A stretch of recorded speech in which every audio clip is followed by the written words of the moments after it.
Hi everyone, అందరూ ఎలా ఉన్నారు? మళ్ళీ ఒక మంచి రెసిపీతో మీ ముందుకు వచ్చేసా. దీన్ని పాలసక్కు అంటారు. మీలో ఎంతమందికి తెలుసో కామెంట్ చేయండి. అయితే దీనికి కావలసిన ఇంగ్రీడియంట్స్ చూద్దాం రండి. దీనికోసం కోటా రైస్ కావాలి, పాలు, షుగరు, కొంచెం నెయ్యి, కొంచెం జీడిపప్పు, చిన్నగా తరిగి పెట్టుకున్న కొబ్బరికాయ ముక్కలు. అయితే దీన్ని ఎలా చేయాలో చూపిస్తాను రండి. ఓవర్ నైట్ సోక్ చేసుకున్న కోట బియ్యాన్ని బాగా వాష్ చేసుకొని మిక్సీ జార్లో వేసుకోవాలి. అందులో పాలు వేసి మెత్తగా పేస్ట్ చేసుకోవాలి.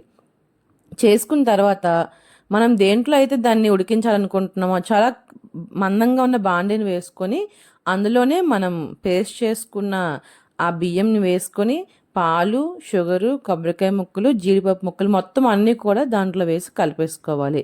కలిపేసి స్టవ్ మీద పెట్టుకోవాలి. స్టవ్ మీద పెట్టి దాన్ని అలా కలుపుతూ ఉండాలి. ఎందుకంటే కలపలేదంటే మాత్రం అడుగు పట్టేస్తూ ఉంటుందన్నమాట. అలా కలుపుతూ ఉంటే తిక్కుగా అవుతూ ఉంటుందన్నమాట. ఇంకా లాస్ట్లో చూసారా, అది బాగా దగ్గర పడింది కదా, దగ్గర పడినప్పుడు కొంచెం నెయ్యి కూడా వేసి బాగా కలపాలి. లాస్ట్లో కొంచెం కలిపినప్పుడు చేయి నొప్పి వస్తూ ఉంటుంది, కానీ ఏం పర్లేదు, అయిపోతుంది. మరీ అంత కష్టమే ఉండదులేండి.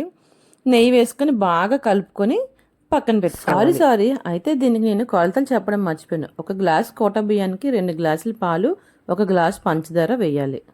ఇంకా దీనికోసం అది పక్కన పెట్టేసి వెడల్పుగా ఉన్న ప్యాన్ వేసుకోవాలి. అందులో కూడా నెయ్యి వేసుకొని బాగా ప్యాన్ చుట్టూ స్ప్రెడ్ చేసుకోవాలి. తర్వాత మనం ఉడికించుకున్న ఆ ముద్దను కూడా దాంట్లో వేసుకొని బాగా చేతికి నెయ్యి రాసుకొని దాన్ని అద్దుతూ ఉండాలన్నమాట. చూపిస్తున్నాను కదా, చూడండి.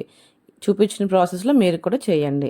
అలాగ నెయ్యి రాసుకొని మొత్తం ఆ ఉడికించుకున్న ముద్దను మొత్తం ఇలా ప్రెస్ చేసుకుంటూ రౌండ్గా చేసుకొని మూత పెట్టుకోవాలి. అలా ఒక 15 మినిట్స్ వదిలేస్తే మొత్తం కింద మొత్తం రోస్ట్ అవుతూ ఉంటుందన్నమాట. అలా రోస్ట్ అయితేనే దాని టేస్ట్ చాలా బాగుంటుంది.